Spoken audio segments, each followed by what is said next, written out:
तो कैसे हैं आप लोग? सुप्रभात हमारे ज्ञान के गरीब पुजारियों। तो अब तक तो सही में मेरा भी दिमाग खराब हो चुका है कि हमने ये सोच के ये चैप्टर स्टार्ट किया था मेटल जॉइनिंग प्रोसेस का कि कुछ वेल्डिंग सीखेंगे, लेकिन कमबख्त ये वेल्डिंग के बेसिक ही इतने सारे कि अभी तक वेल्डिंग का एक टाइप भी नहीं देखा हमने। पर क्या करें, आपकी यूनिवर्सिटी वालों को बेसिक में से ही सवाल पूछने की इतनी आदत पड़ चुकी है कि जब तक आप बेसिक करते करते ये वेल्डिंग तक पहुंचते हो तब तक दिमाग की हो जाती है। अब क्या बोलूं यार, समझ जाओ तुम ही। लेकिन क्या करें दोस्तों, एक दो लेक्चर तक बने रहो, फिर मैं वादा करता हूँ कैसे भी करके 2-3 लेक्चर के बाद तो मैं खुद ही अब स्टार्ट कर दूंगा अलग अलग टाइप की वेल्डिंग, ताकि हम फाइनली अपने इस पढ़ाई की उंगली को शांत कर सके वेल्डिंग बताकर। तो चलिए, लो, यही कमी रह गई थी साला। जब भी स्टार्ट, अभी तो आज तो स्टार्ट भी अभी कर रहे हैं और ये बीच में टांग अड़ाने आ जाते हैं बेशरम लोग। कुछ अक्ल वक्ल ही नहीं है इनको। देखते हैं क्या फालतू सवाल लाए इस बार। हेलो सर, मैं केल्विन बोल रहा हूँ। सर, आपने पिछले लेक्चर में वो जो वेल्डिंग इक्विपमेंट्स के अंदर कोटेड इलेक्ट्रोड बताए थे सर, तो उसके अंदर एक फ़ोटो के अंदर वो सन बॉन्ड के बाद कुछ E70 ऐसा कुछ लिखा हुआ था सर, तो वो नंबर क्या था सर? वो समझा देते तो अच्छा रहता ना। कोई है? अरे मैं कोई सपना तो नहीं दिख रहा हूँ क्या? तुम लोगों ने भी अभी वही सुना जो मैंने सुना? पहली बार इन नमूनों में से किसी ने ढंग का सवाल पूछा है। वाह, सही में अब तो या तो मुझे लग रहा है कि सपना देख रहा हूँ, या तो सही में ये लोग थोड़े स्मार्ट होते जा रहे हैं हमारे लेक्चर्स को सुन सुन के। चलो, उसके सवाल को जो समझ नहीं पाए उन्हें थोड़ा समझा देता हूँ पहले। एल्विन या मेलविन, जो भी नाम है यार उसका, वो इसकी बात कर रहा है। ये जो हमने पिछली बार कोडिंग देखी थी, यानी इलेक्ट्रोड देखे तो कोटेड, इनके ऊपर ये जो E7018 लिखा है, ये आखिर क्या है? ये कोई बॉम्ब का कोड है? कोई बॉम्ब खोलने का पासवर्ड है? या किसी बैंक का पासवर्ड है? नहीं भैया, ऐसा कुछ नहीं है। यहाँ पे ऐसी बेवकूफ़ी हम नहीं करते। तो बात करते हैं इस कोड के बारे में, जिसे हम कहते हैं देसी भाषा में अपना इलेक्ट्रोड का कोडिंग सिस्टम। अब हम जानते हैं कि इलेक्ट्रोड मीडियम कोटेड होते हैं, हाईली कोटेड होते हैं और लाइटली कोटेड होते हैं। तो बात करते हैं पहले हैवीली कोटेड इलेक्ट्रोड की, यानी जिनकी कोटिंग फैक्टर बहुत ही ज़्यादा होती है। तो एक यहाँ पे मैंने सैंपल कोड लिया है ER4317H1JX। अब मालूम है, ये ऐसा कोड देख के गाली देने का मन करता है मन से। सही बोल रहा हूँ, मेरा भी होता है, पर क्या करें। आपके एग्जाम में 5 मार्क्स के लिए, 7 मार्क्स के लिए सवाल पूछा जा सकता है कि इस कोडिंग को समझाओ। तो एक एक करके देखते हैं क्या क्या चीज है ये। पहले बात करते हैं इस कैपिटल ई की। ये ई क्या बताता है? तो ई तो बताता है भैया एक्सट्रूजन प्रोसेस से बनाया गया कोटेड इलेक्ट्रोड, जो आप शील्डेड मेटल, आर्क वेल्डिंग या ऐसे प्रोसेस के लिए यूज कर सकते हो। अब ये आर क्या है? तो जो सेकेंड अल्फाबेट होता है वो हमें कोटिंग या कवरिंग बताता है इलेक्ट्रोड के ऊपर लगी हुई। यहां पे आर का मतलब होता है रूटाइल कोटिंग। फर्स्ट इलेक्ट्रोड बताता है, सेकंड कोटिंग बताता है। बहुत अच्छे, इजी है ना। अब ये चार जो है ना, ये थोड़ा रिस्की टाइप है। क्यों? क्योंकि ये एक चीज नहीं बताता। ये यहाँ पे हमें अल्टीमेट टेंसाइल स्ट्रेंथ और यील्ड स्ट्रेंथ का कॉम्बिनेशन नंबर बता रहा है। यानी एक नंबर है ये 4, इसका स्टैंडर्ड टेबल है। उस टेबल में आप 4 नंबर के आगे जो वैल्यू देखोगे वो वैल्यू हमें टेंसाइल स्ट्रेंथ और यील्ड स्ट्रेंथ की मिल जाएगी। यहाँ पर ये 4 बता रहा है कि टेंसाइल स्ट्रेंथ 410 से 510 न्यूटन पर एमएम स्क्वायर के रेंज में है और यील्ड स्ट्रेंथ 330 न्यूटन पर एमएम स्क्वायर के रेंज में है। अब बात करते हैं उसके बाद वाले नंबर की, जो है 3। तो ये क्या बता रहा है? ये बता रहा है आपका इलेक्ट्रोड का परसेंटेज इलोंगेशन और उसकी इंपैक्ट वैल्यू का कॉम्बिनेशन नंबर है ये। जिस तरह से टेंसाइल और यील्ड का कॉम्बिनेशन नंबर था, उसी तरह ये परसेंटेज इलोंगेशन और इंपैक्ट वैल्यू का कॉम्बिनेशन नंबर है डिपॉजिटेड वेल्ड मेटल का। यहां पर 3 की एग्जैक्ट वैल्यू अगर आप टेबल में देखने जाओगे तो 24% इलोंगेशन और impact strength 47 joule 20 degree Celsius में मिलेगी। ये बात भी ध्यान रखना भैया, क्योंकि ये 20 डिग्री सेल्सियस आपके वेल्ड के ठंडे होने के बाद वाली इंपैक्ट वैल्यू है। तो अब ये जो तीसरा नंबर है 1, ये हमें बताता है वेल्डिंग की पोजीशन, यानी कि आप किस पोजीशन में वेल्डिंग कर सकते हो। यानी पोजीशन के भी अलग कोड आते हैं जो आपका दिमाग खराब करेंगे पूरी तरह से। तो ये जो वेल्डिंग पोजीशन 1 नंबर है, 1 बताता है कि सारी पोजीशन में तुम वेल्डिंग घुसड़ घुसड़ के कर सकते हो, कोई बात नहीं। अब ये जो 7 है, ये आपकी पोलैरिटी और करंट की कंडीशन बताता है कि इस पोलैरिटी और करंट कंडीशन में आपका इलेक्ट्रोड को इस्तेमाल किया जा सकता है। तो 7 का एग्जैक्ट मतलब आप टेबल में देखने जाओगे तो D प्लस माइनस A90 लिखा होगा। अब ये क्या बेवकूफी लिखी हुई है? तो D प्लस माइनस का मतलब है कि डीसी करंट में पोलैरिटी की कोई टेंशन नहीं, और एसी करंट अगर यूज करो तो ओपन सर्किट वोल्टेज कम से कम 90 वोल्ट्स का होना चाहिए। अब ये जो लास्ट के 3 नमूने हैं, इन्हें हम सफिक्स लेटर कहते हैं। जिस तरह से नंबर के पहले के वो प्रीफिक्स है ई और आर, उस तरह से नंबर के बाद वाले हैं सफिक्स। तो प्रीफिक्स के तो फिक्स है कि 2 ही नंबर आते हैं, लेकिन सफिक्स जितने चाहे हो सकते हैं। प्रीफिक्स तो 2 होते हैं, पहला इलेक्ट्रॉन बताता है, दूसरा कोटिंग बताता है, और 4 नंबर होते हैं। और इन 4 नंबर के बाद ये 3 हो ऐसा जरूर नहीं, सफिक्स में 6 तक आ सकते हैं लेटर। अब इनमें से यहां पर जो 3 लिखे उन 3 नमूनों की बात कर लेते हैं हम। तो H1 क्या बताता है? H1 बताता है कि हाइड्रोजन कंट्रोल इलेक्ट्रोड है जिसमें डिफ्यूजिबल हाइड्रोजन है, 15 मीटर पर 100 ग्राम ऑफ वेल्ड डिपॉजिटेड पर निकलता है। यानी कि 100 ग्राम का वेल्डिंग आप करोगे तो 15 मीटर तक वेल्ड कर सकते हो आप। अब ये जे बताता है कि आयरन पाउडर की कवरिंग की गई है आपके मेटल रिकवरी रेट बढ़ाने के लिए, यानी आपका इलेक्ट्रोड थोड़ा ज्यादा चलेगा। और एक्स बताता है रेडियोग्राफिक क्वालिटी ऑफ वेल्ड, यानी आपका वेल्ड जो है रेडियोग्राफिक क्वालिटी का बनेगा। तो भैया इसके साथ हम कम से कम हेवीली कोटेड इलेक्ट्रोड्स की कोटिंग तो समझ ही गए हैं। और इसी तरह से लो, ये एक टॉपिक खत्म हुआ नहीं, वापस आ गए औकात पे अपनी। इनको क्या बोलूं, इनके लिए शब्द कम पड़ जाते हैं मेरे। सोचता हूं गधा भी ना बोलूं अब तो, क्योंकि गधों की बेइज्जती होगी वो इनको। अभी एक टॉपिक खत्म नहीं किया और फिर से इन बेवकूफों ने डिस्टर्ब करना चालू कर दिया। देखते हैं।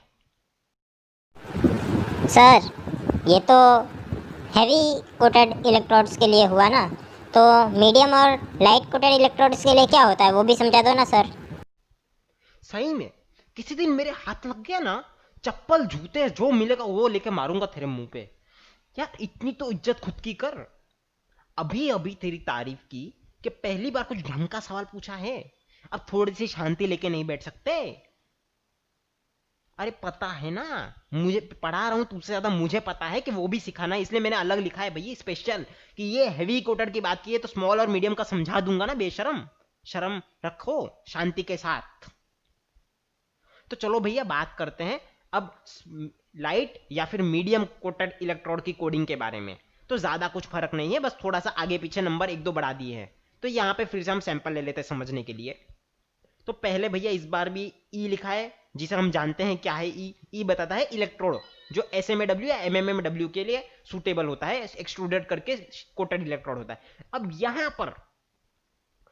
यहां पर आपको वो कोडिंग जैसी कोई बेवकूफी करने की जरूरत नहीं। वहां पे हमने 4 लिया था टेंसाइल स्ट्रेंथ और यील्ड स्ट्रेंथ के कॉम्बिनेशन के। यहां पे ऐसी कोई बेवकूफी नहीं करनी पड़ती। यहां पर आपको डायरेक्टली ई के बाद जो 2 नंबर मिलते हैं, यानी ई और आर के बीच में दूसरा 2 नंबर मत समझ लेना। तो ये 2 नंबर को आप इंटू 10 करोगे तो आपको मेगा पास्कल के अंदर टेंसाइल स्ट्रेंथ मिल जाएगी इलेक्ट्रोड की। अब आर भी हम जान ही चुके हैं, ये है हमारी र्यूटाइल कोटिंग, यानी आपके इलेक्ट्रोड पे कौन से मटेरियल की कोटिंग की गई है। अब ये थोड़ा ट्विस्ट आया है। अब यहां पर इन्होंने पहला हमने इलेक्ट्रोड देखा, बाद में कोटिंग के बजाय बीच में हमने टेंसाइल स्ट्रेंथ घुसेड़ दिया, फिर कोटिंग देख ली। अब यहां पर थोड़ी केमिस्ट्री घुसाई गई है वेल्ड मेटल की, जिसे हमने लिखा है B2L। तो ये B2L क्या बताता है? ये हमारी मेटल की केमिस्ट्री है, लेकिन अगर इसका एग्जैक्ट मीनिंग देखने जाओ स्टैंडर्ड टेबल के हिसाब से तो 0.05% कार्बन, 0.35% मैग्नीशियम कम से कम, 0.3% फॉस्फोरस, 0.03% सल्फर, 0.45% सिलिकॉन, 1 से लेकर 1.5% क्रोमियम, 0.4 से 0.65% मॉलिब्डेनम जैसी फालतू चीजें इसके अंदर घुसेड़ गई है।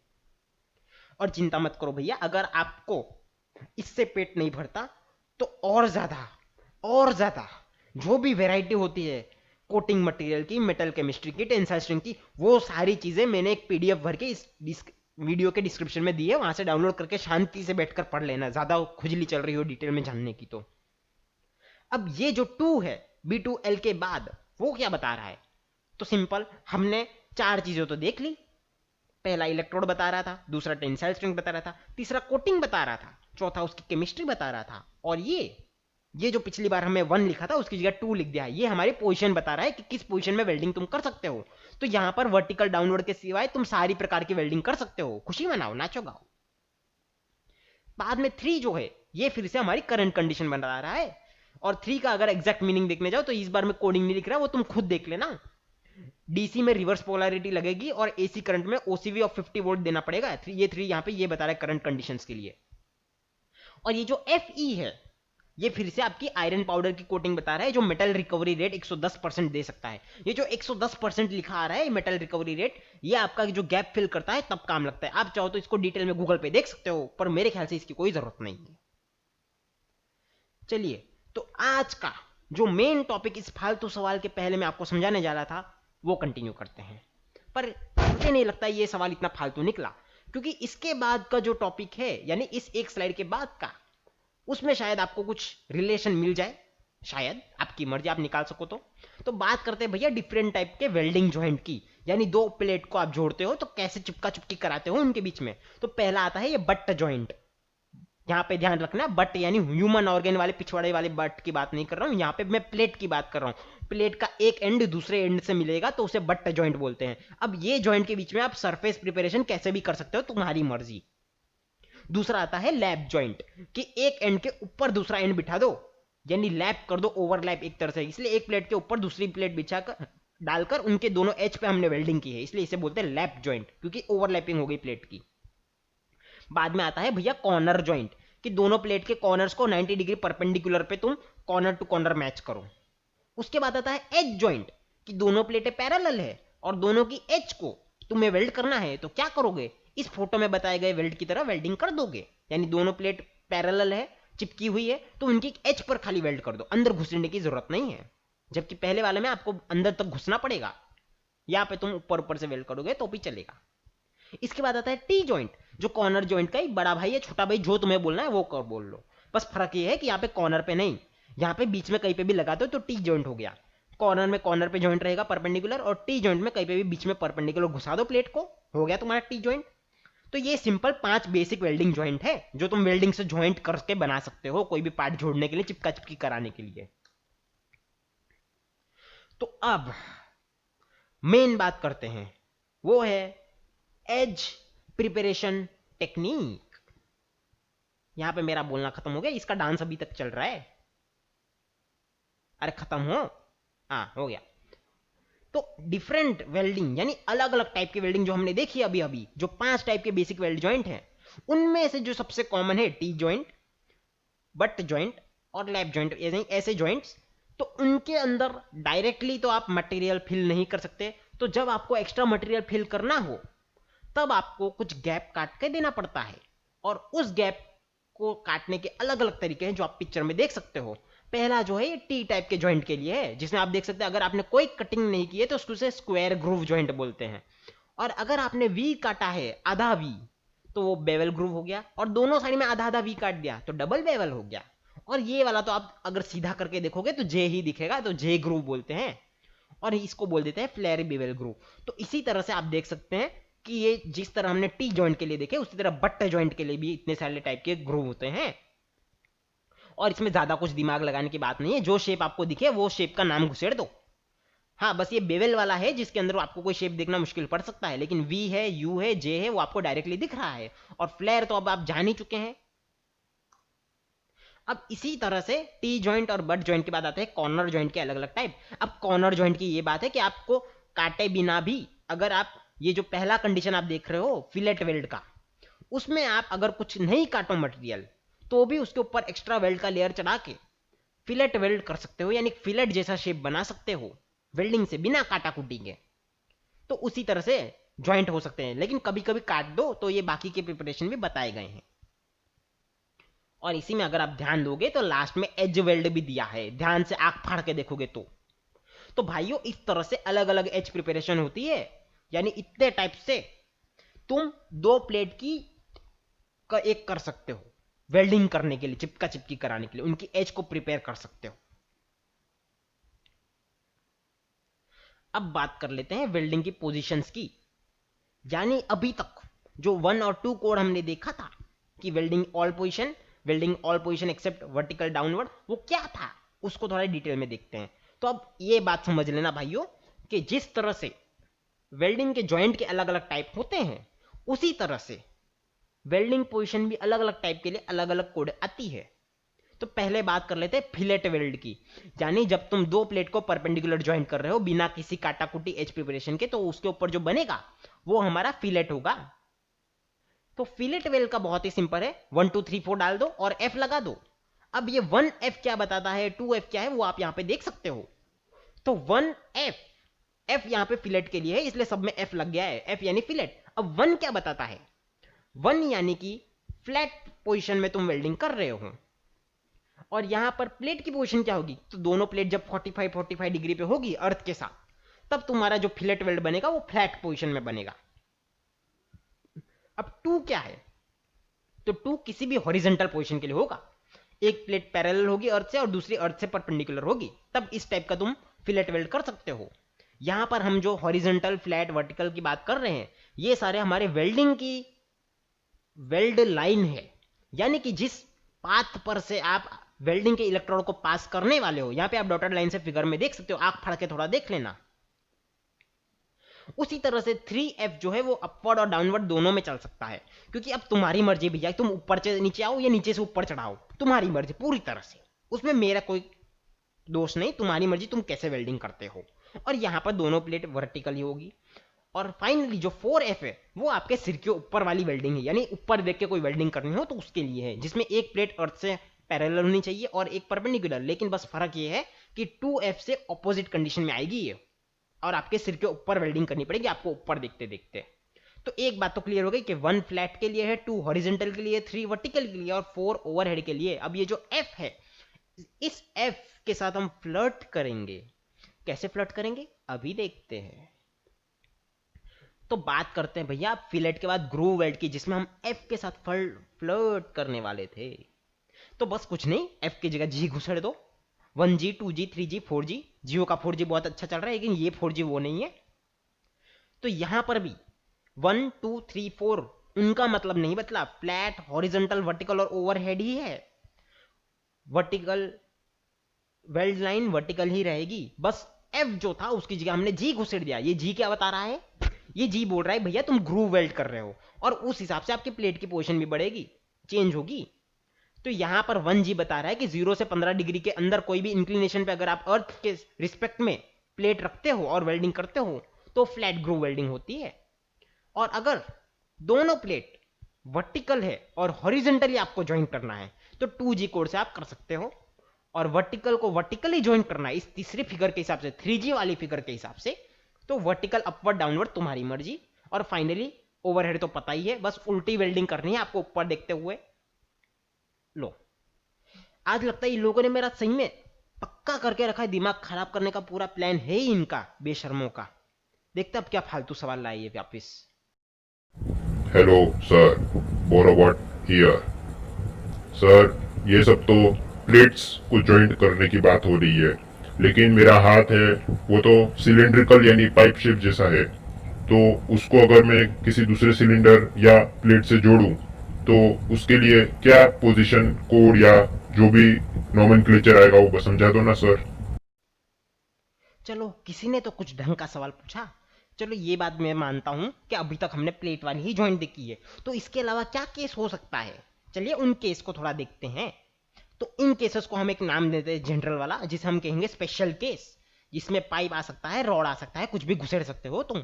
तो इन टाइप के जॉइंट्स के लिए कुछ स्पेशल कोडिंग में ज्यादा फर्क नहीं है, बस थोड़ा कॉमन सेंस लगाना है। तो यहां पर ये जो पहली कंडीशन देख रहे हो, इसके लिए हमने यूज किया है GR। अब G मतलब तो ग्रूव है, और R, R यानी रोटेटिंग।